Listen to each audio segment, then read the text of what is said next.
Slight conflict of interest with this band. I have been playing keyboards for them since the 90s. I don't consider myself an official member though, so I think I can be unbiased. Rate the albums. Do what's that? Supergrass done.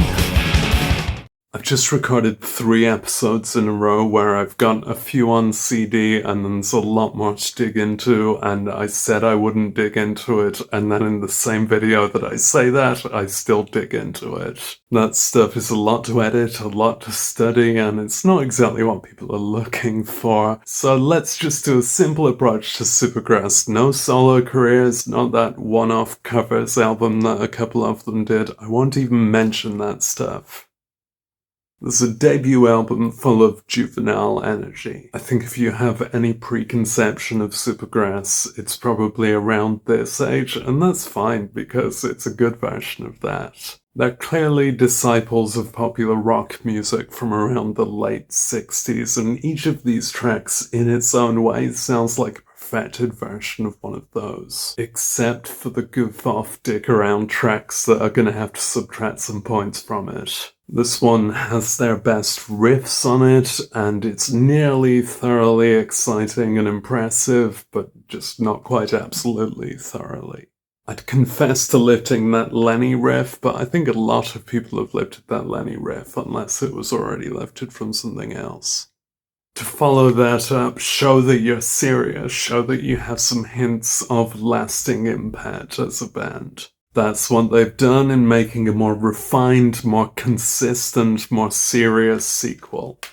Even the ridiculous goof-around track is good this time. Then there's some scaling tones. Again, the songwriting is becoming more intricate, more inventive, discovering synthesizers a bit, getting a bit proggy. It's kind of an essential move for a band who is so fun-oriented to try something a bit deeper. With more of them singing, each step forward in this discography shows the band getting more serious about being a band that can last. Maybe insecurely, given how they first seemed. A kind of cartoonish persona as these sprightly sprites. They're showing in full confidence that they have more to them than that. For the purposes of ranking though, this just has a bit less identity, and this is going to be a tight stack in general, but it's going there. They then return to the bullet point format, still retaining their charm in another set of very fun songs. Thing is though, and it might just be cultural context, but in this era, at this age, Supergrass feels disposable. There's just a slightness to it that feels like it was filling the contract rather than inventing an album. What they're offering is good, but just nothing essential.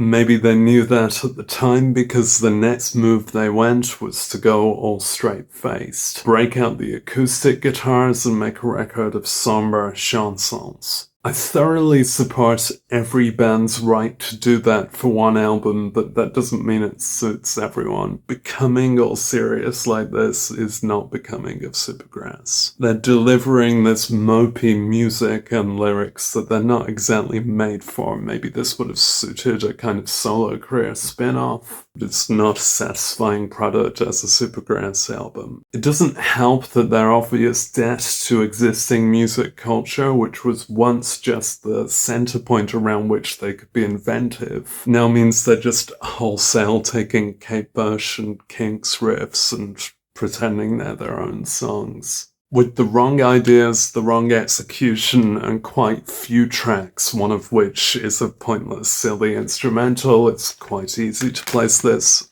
down here. So to rebuild, to find a means of being a band in their 30s that actually suits Supergrass, they went glam, and that was very much the right decision. It helps that their songwriting's now at its sharpest. It's just loads of fun, and it packs a punch. There's a White Stripes-like song that would be the White Stripes' best song. There's an Iggy Pop-like song that might be Iggy Pop's best song. You've heard of returns to form, but this is an emergence of a new form. that happens to be the best thing they ever were. Now it ends there. I understand they were working on another album but didn't complete it and don't consider the tracks releasable. I saw them on that reunion tour just before the pandemic, but I really wasn't feeling up to it, so I'd like another chance where I could actually focus. Oh well, they're still making music in other guises, and we can still put these on.